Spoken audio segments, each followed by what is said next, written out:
Hello नमस्कार दोस्तों, मैं आपका दोस्त शैलेंद्र आपके अपने यूट्यूब चैनल में आपका स्वागत करता हूँ। आज की इस वीडियो में बात करेंगे UP triple S C junior assistant 2022 का जो एग्ज़ाम हुआ है 27 तारीख को। ठीक है, 27 को एग्ज़ाम हुआ है, तो एग्ज़ाम का पूरा एनालिसिस करेंगे। ठीक है, एनालिसिस क्या है इसका और क्या पेपर में कैसे क्वेश्चन थे, किस टाइप के क्वेश्चन पूछे गए, इस बार नए क्वेश्चन पूछे गए हैं कुछ। ठीक है, कहाँ से क्वेश्चन उठाए हैं सारे। तो 5 सेक्शंस में पेपर था। हिंदी थी, आपका सामान्य बुद्धि परीक्षण यानी रीजनिंग थी, सामान्य जनरल अवेयरनेस था, कंप्यूटर था। कंप्यूटर का जो है समसामयिकी से बताएंगे इसके बारे में कहाँ से क्वेश्चन पूछे गए हैं। ठीक है, और 2023 का जो एग्ज़ाम होगा वो इसी पैटर्न पे आएगा, लगभग लगभग समझ लीजिए इसी टाइप के क्वेश्चन मिलने वाले हैं। तो इससे एक आइडिया लग जाएगा आपको, जिसने भी पेपर दिया है नहीं भी दिया है। तो इससे मैं आपको बता दूंगा, आप 2023 के जो एग्ज़ाम में आप शामिल होंगे तो आपको आइडिया लग जाएगा किस टाइप का पेपर आने वाला है। ठीक, आगे बात करते हैं। इसके बाद उत्तर प्रदेश स्पेशल। उत्तर प्रदेश स्पेशल में क्या पूछा था वो सारी चीज़ें बताएंगे एक एक करके, तो वो वीडियो में लास्ट तक बने रहें। ठीक, तो वीडियो में लास्ट तक बने रहें आप, और मैं आपको बताता हूँ पूरा का पूरा क्या क्या क्वेश्चन पूछे गए। ठीक, तो सबसे पहले बात कर लेते हैं हिंदी की। ठीक है, हिंदी के 30 क्वेश्चन थे। हिंदी के 30 क्वेश्चन थे। 30 क्वेश्चन में एक पैसेज आया था, पैसेज यानी कि पैराग्राफ आया था। उसमें थोड़ा कॉम्प्लिकेटेड पैराग्राफ था, काफ़ी लेंदी लैंग्वेज जो थी थोड़ी सी मॉडरेट लेवल थी, ज़्यादा टफ नहीं थी, इजी भी नहीं थी, तो मॉडरेट थी। ठीक है, बीच की। तो ये था 5 क्वेश्चन इसके थे उसमें पैराग्राफ के। और ग्रामर आई थी। ग्रामर में इस बार क्या किया है कि हर बार ग्रामर में एग्जाम्पल्स पूछता था। ठीक है, जैसे कि उसके संज्ञा के एग्जाम्पल पूछ लेता था, या फिर अलंकार के एग्जाम्पल पूछता था। एक दोहा दे देता था, उसमें एग्जाम्पल पूछता था कि किसका किस टाइप का ये है। तो इस बार क्या है, डेफिनेशन दे दी है, तो मतलब उसकी परिभाषा दे दी है। परिभाषा पूछा गया है कि किसकी परिभाषा है, किस अलंकार की परिभाषा है, इस टाइप का क्वेश्चन बना है। ठीक है, जो इसमें था विलोम शब्द से भी क्वेश्चन आए थे, और आपका लेखन से हो गया, आपके वर्णमाला से भी क्वेश्चन आए हैं, वर्णमाला से, और कर्मक सकर्मक क्रिया से भी क्वेश्चन आए। ठीक है, और एक दो रचना से भी क्वेश्चन आए। ठीक, किसकी रचना है, ज़्यादातर क्वेश्चन में ये पूछा गया इनमें से किसकी रचना नहीं है, यानी कि 3 आपको रचना ज़्यादा पढ़नी पड़ेंगी एक एक राइटर की। तीन रचनाएं तो एक सेम मिलेंगी, एक अलग राइटर की रचना होगी। तो मतलब आपको इसमें आपकी बार जो पेपर पढ़ना पड़ेगा, इसमें कुछ क्वेश्चन अटपटे भी हैं, कुछ विधेय का क्वेश्चन भी आया था थोड़ा सा। ठीक है, तो ये भी थी, और ज़्यादा क्वेश्चन मतलब मॉडरेट लेवल था। और तुम्हारा काल से भी क्वेश्चन आया था। काल जो थे मैंने बता दिया। अलंकार से भी क्वेश्चन आया था। छंद से कोई क्वेश्चन नहीं आया था इसमें। ठीक है, और आपका उससे क्वेश्चन आए थे, वर्णमाला से काफ़ी क्वेश्चन आए थे, 5-6 क्वेश्चन आए थे वर्णमाला से। वर्णमाला आपका जो आपके चिन्ह होते हैं, अनुसार, चंद्र बिंदु, ये सब पाद बिंदु, ये सबसे क्वेश्चन आया था। ठीक है, तो ये था। और इसकी बात हिंदी की बात। हिंदी के बाद हिंदी में जो आया था, ठीक है, हिंदी में मतलब ठीक ठाक आया था, मॉडरेट पेपर, ज़्यादा टफ नहीं था ना ईजी था। उसके बाद आते हैं रीजनिंग की बात कर लेते हैं कि आपकी रीजनिंग किस टाइप की आई थी। तो रीजनिंग आई थी ईजी। ठीक है, ईजी लेवल की रीजनिंग थी। एक दो क्वेश्चन को छोड़ दिया जाए तो रीजनिंग टोटल मेरे ख्याल से ईजी थी। ठीक है, ज़्यादा टफ रीजनिंग नहीं थी। 2-4 क्वेश्चन जो थे तो वो घुमा रहे थे, 2-4 क्वेश्चन, मतलब 15 क्वेश्चन में से 2 या 3 क्वेश्चन ऐसे थे जो थोड़े से कॉम्प्लिकेटेड भी नहीं कहूँगा, मॉडरेट थे। बाकी रीजनिंग ईजी था, रीजनिंग में कोई ज़्यादा दिक्कत नहीं थी। ठीक है, तो आपका रीजनिंग में एक दो फिगर के क्वेश्चन से, एक अपना नंबर सिस्टम का क्वेश्चन से, नंबर सिस्टम के 2 क्वेश्चन थे। एक टेबल की फॉर्म पे था, एक सीरीज की फॉर्म में था, और सिलोजिज्म था आपका, और सिलोजिज्म था, कोडिंग डिकोडिंग थी, कोडिंग डिकोडिंग भी आई थी, और आपका उसमें रैंकिंग भी आई थी। रैंकिंग, सिलोजिज्म, कोडिंग डिकोडिंग, इन सब से क्वेश्चन पूछे गए थे। और फिगर मैचिंग से भी क्वेश्चन पूछा गया था।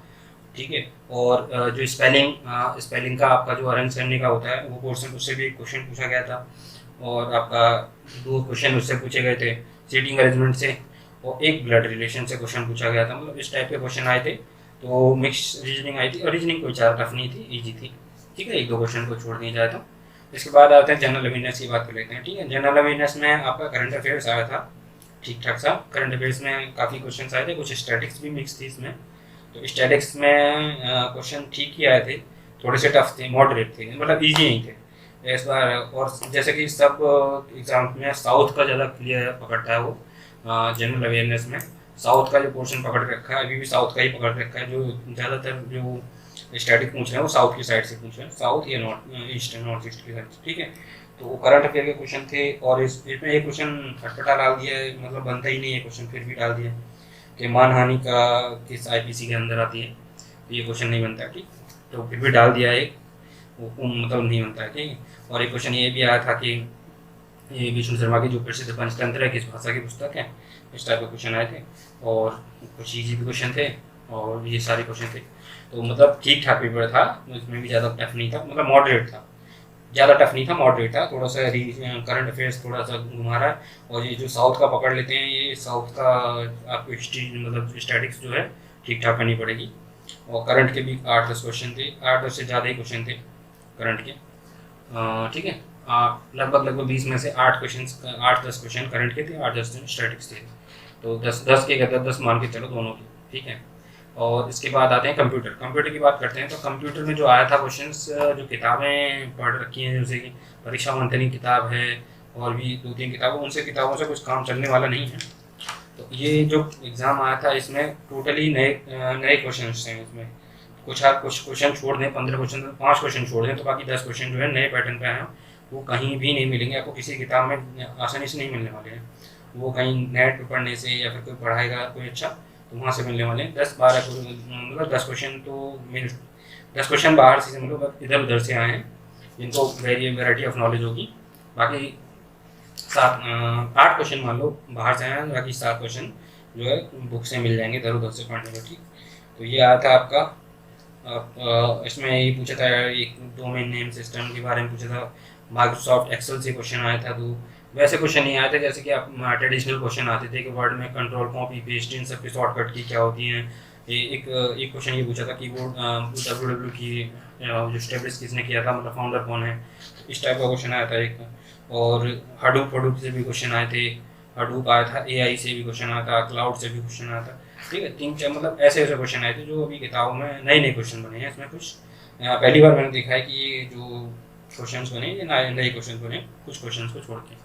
आपकी बात कर लेते हैं, उसके बाद बात कर लेते हैं कंप्यूटर के बाद आपकी उत्तर प्रदेश का, ठीक है। तो उत्तर प्रदेश में क्या था, तो उत्तर प्रदेश में स्टैटिक को पकड़ के रखा है इसने, स्टैटिक को पकड़ के रखा है इसमें। स्टैटिक में अपने इसने लैंग्वेज को पकड़ लिया है, स्टैटिक में इसने आर्ट एंड कल्चर को पकड़ लिया है अपने। स्टैटिक में इसने जो आपकी डिस्ट्रिक्ट हैं, नगर निगम कितने हैं, इस टाइप का क्वेश्चन आया था, नगर निगम कितने हैं, ये क्वेश्चन पूछा था।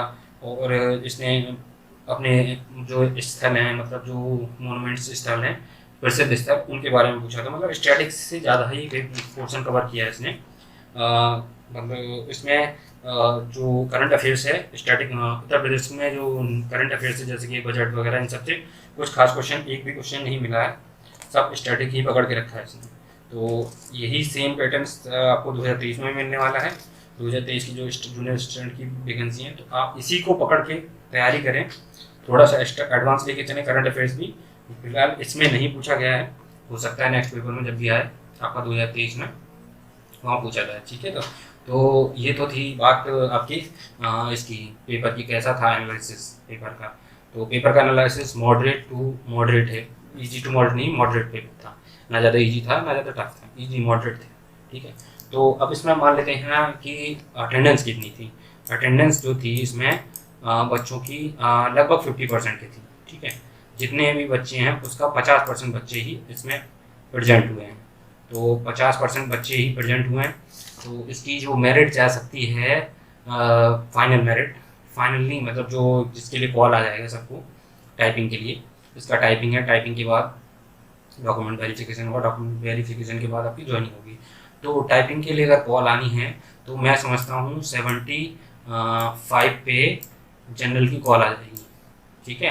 75 पे जनरल की कॉल आ जाएगी, और 75 पे नहीं, लगभग 75 मान के चलते हैं, और 72 पे लगभग ओबीसी की कॉल आ जाएगी, 70 के आसपास, 72 से 75 के आसपास, 70 से 75 के पास आसपास ओबीसी की कॉल आ जाएगी, और 75 से 80 के आसपास, लगभग 80 तो नहीं 75 के आसपास मान को जनरली कॉल आ जाएगी, और 75 से नीचे या 70 के आसपास ही ओबीसी की कॉल आ जाएगी, और एससी की लगभग आ जाएगी 65 पे।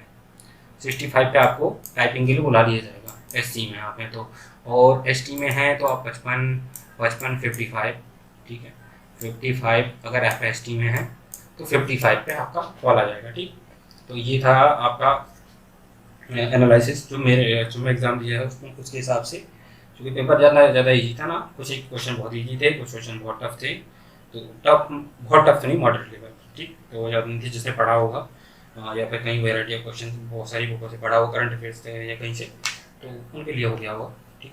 ज़्यादा टफ पेपर नहीं था। तो इस वीडियो में इतना ही, ठीक। आगे और पैट की एक वीडियो बनाएंगे हम, जिसमें पैट का एनालिसिस करेंगे, कैसे तैयारी करनी है, कहाँ से तैयारी करनी है।